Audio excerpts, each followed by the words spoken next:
Maha Kuasa, Panata Baca, Jagat Araya, Dalang Anyata.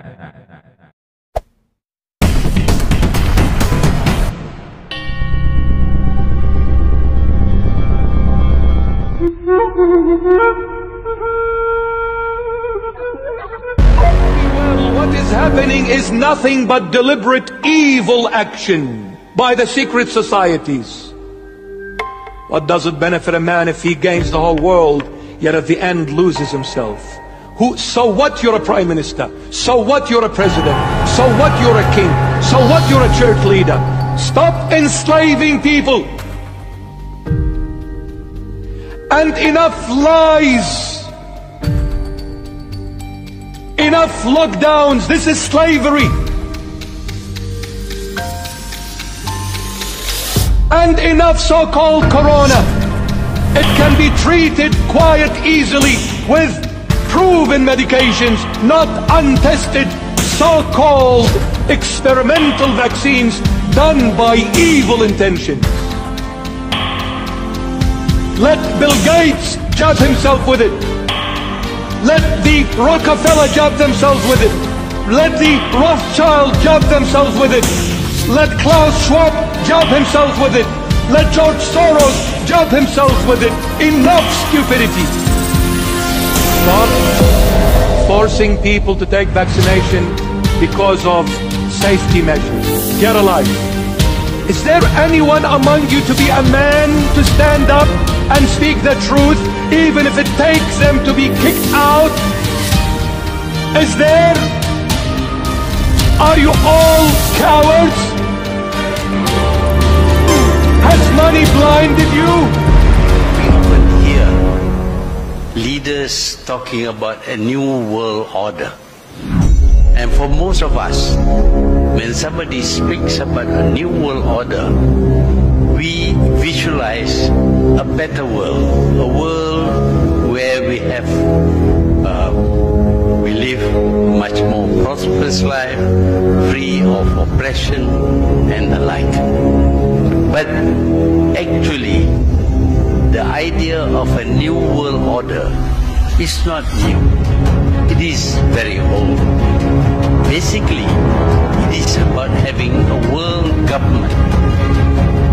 We should abolish all states, all nations, all borders, but instead have only one world government. And that world government is to be by certain people, elites, people who are very rich, very intelligent, very powerful in many ways. They are the ones who will govern the world. At the time when the New World Order was enunciated, the population of this world was only 3 billion. The intention was to reduce it to 1 billion. Now the population of the world is 7 billion. There will be a need to kill many billions of people, or to starve them to death, or to prevent them from giving birth, in order to reduce the population of this world. The Balfour Declaration, the expression of the British government's support for a Jewish home in Palestine, was sent by British Foreign Secretary Arthur Balfour to the second Lord Rothschild. I'm here in Buckinghamshire at Waddesdon Manor to speak with the fourth Lord Rothschild about the Balfour Declaration, what it means for Britain, for the Jewish people and the Rothschild family. The Foreign Office, November the 2nd, 1917. Dear Lord Rothschild, I have much pleasure in conveying to you, on behalf of His Majesty's Government, the following declaration of sympathy with Jewish Zionist aspirations, which has been submitted to and approved by the Cabinet. So it's possibly the most famous letter in modern Jewish history, and it begins with 3 words. Dear Lord Rothschild.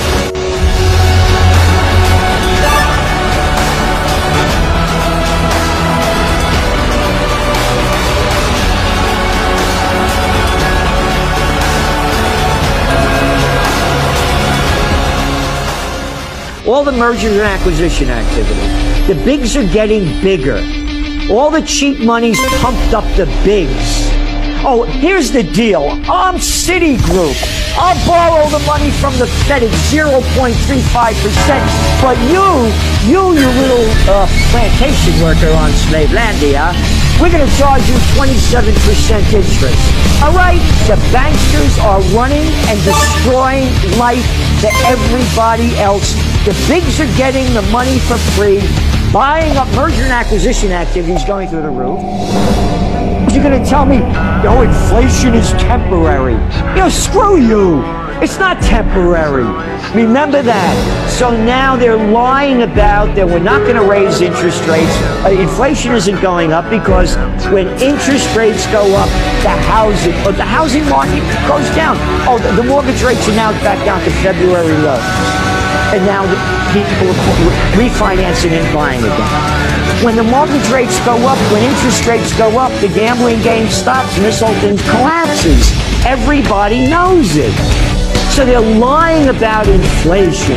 It's temporary. It's temporary. It's temporary. What are you talking to? How long have you been saying this crap?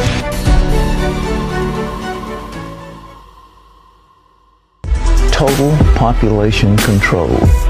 Bill Binney says that's what the National Security Agency wants. He should know. He was technical director of that agency and worked there for more than 30 years. He became one of their top analysts, perhaps the best code breaker in America, before he resigns because of their domestic spying programs. He's with us now from Washington. Bill, thank you so much for being with us. We're glad to see you. When you're looking at electronic activity of individuals, like when you use your credit card or when you make a phone call or email anybody on the internet or do chatter on the internet, that can be monitored in near real time if they're necessary. Otherwise, they can capture it, collect it, store it, and then retroactively analyze it. So it's something that it provides the opportunity to monitor everybody in the country, in fact, most everybody in the world. It's a piece of paper. And millions of people are working for this. They're chasing Bitcoin, which is not a bad idea. But this is God's money. It's been here since planet Earth was started. So every time people say, is it gold, silver, Bitcoin, it's just not this. That's all I'm saying. I want anything but this. But every school teacher, because they're all highly unionized, this is what they want. And my complaint over the years, Danielle, is why don't they teach kids about money at school? But the reason is those idiot school teachers, which my family is a bunch of idiots because they all went to school, they're professors and all this, they love this stuff. Every teacher loves this stuff. And they teach this to the kids. Money is created when we borrow. That's what happened in '71 when Nixon took the dollar off the gold standard. So again, the word is the transmission mechanism. And the big banks like Wall Street and all that, they got rich because of the transmission system. That's about all I can say to people. Buy something, start, figure it out. But I would prefer gold because this is God's money. Silver is God's money, and this is getting scarcer and scarcer and scarcer because it's used in technology. And this stuff doesn't get scarcer, but it's going into hoarding now. So that's why I say it's booms, busts, or mania. We're hitting mania right now, Danielle. Mania. And our school teachers are still telling kids, oh, this is someday the government will pay you $10 million. That's how stupid school teachers are. My whole family is school teachers. They all save this garbage. They save this garbage. And I keep telling them, why don't you buy one of these? Oh, no, I want one of these. Right. But the problem isn't gold, silver, Bitcoin. The problem is stupid school teachers telling kids to save this garbage. But you don't have a choice. You don't have a choice. You don't have a choice. People act like you have a choice. People act like you have a choice. Normalcy only returns when we've largely vaccinated the entire global population.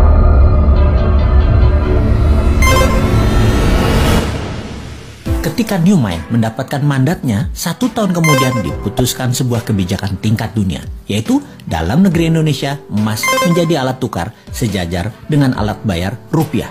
emas bisa ditransaksikan sebagai alat tukar selain alat bayar rupiah. Itu semua resmi disahkan.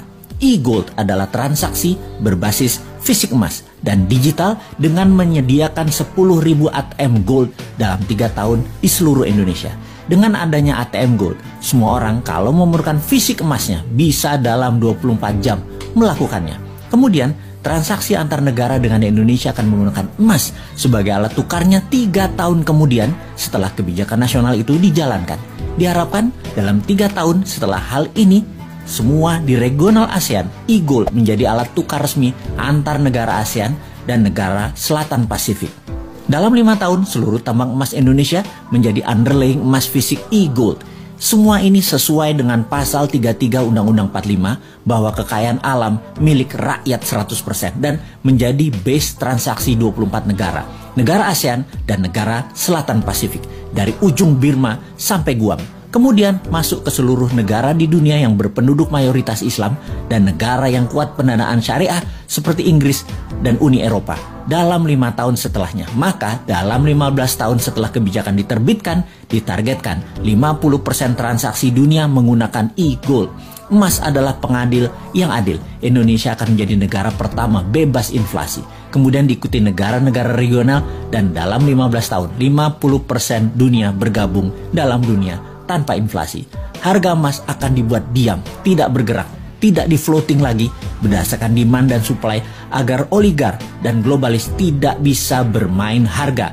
Harga emas akan diam, dipatok diam. 1 gram emas sama dengan 1 juta rupiah. Sisa dunia menyesuaikan harga tersebut. Sejak saat itu, harga di dunia dimanapun atas barang yang sama adalah sama. Sungguh, kita memerlukan konsep bernegara yang sontoloyo untuk membuat Indonesia menjadi negara superpower. Kita tidak butuh populis, tidak butuh diliput kegiatan kecil-kecil. Kita butuh gerakan besar yang berani. Seberani pejuang kemerdekaan tahun 45 ketika mereka ditangkap dan dieksekusi sekutu, juga dieksekusi Belanda. Mata mereka tidak terpejam, wajah mereka tenang, tidak menunjukkan ketakutan atau kemarahan. Wajah mereka seperti diliputi cahaya. Itu kesaksian banyak para tentara asing yang bertempur melawan kesatria bambu kuning tersebut. Semua itu membuat mereka ragu perjuangan mereka, para tentara sekutu dan Belanda itu. Karena di bawah sadar mereka tahu, kesatria bambu kuning ini dibela alam, diberkahi Allah, Tuhan semesta alam. Karena itu, mereka segera sadar dan mundur. Segitu besar pengaruhnya bahwa keyakinan membawa kebenaran hakiki oleh pejuang kita di tahun 45 bisa memerdekakan bangsa yang besar milik dunia ini. Saat ini pun Nusantara memiliki pejuang-pejuang itu. Nusantara sudah masanya bergerak. Wahai para pemuda, Anda bersiap berjuang dengan berani, berjiwa tenang karena tahu ini semua perjuangan untuk Indonesia menjadi pengadil dunia teradil untuk membuat dunia ke depan damai selama 1000 tahun. Wahai pemuda New Mind, inilah masa kalian menjadi pembeda, menjadi pejuang kesejahteraan dunia untuk jadi penengah kisruhnya dunia. Rebutlah kekuasaan globalis yang merugikan dan jinakan negara dunia yang saling bunuh untuk kekuasaan dan pertumpahan darah untuk sebuah kepuasan jabatan. Sudah itu semua.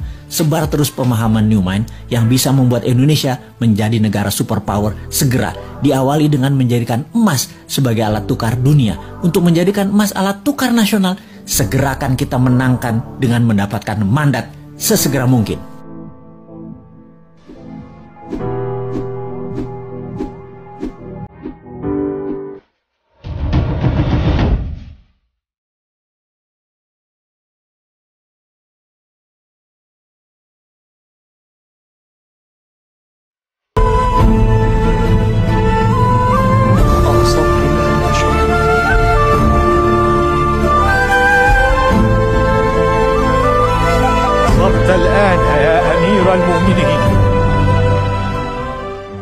Akulah terang dunia. Barang siapa mengikut aku, ia tidak akan berjalan dalam kegelapan, melainkan ia akan mempunyai terang hidup. Kau bersaksi tentang dirimu. Kesaksianmu tidak benar. Biarpun aku bersaksi tentang diriku sendiri, namun kesaksianku itu benar. Sebab aku tahu dari mana aku datang dan kemana aku pergi. Tetapi kamu tidak tahu dari mana aku datang dan kemana aku pergi. Kamu menghakimi menurut ukuran manusia. aku tidak menghakimi seorang pun. Dan jikalau aku menghakimi, maka penghakimanku itu benar. Sebab aku tidak seorang diri, tetapi aku bersama dengan Dia yang mengutus aku. Dan dalam kitab Tauratmu ada tertulis bahwa kesaksian dua orang adalah sah. Akulah yang bersaksi tentang diriku sendiri, dan juga Bapa yang mengutus aku bersaksi tentang aku. Di manakah Bapamu? Baik aku maupun Bapakku tidak kamu kenal.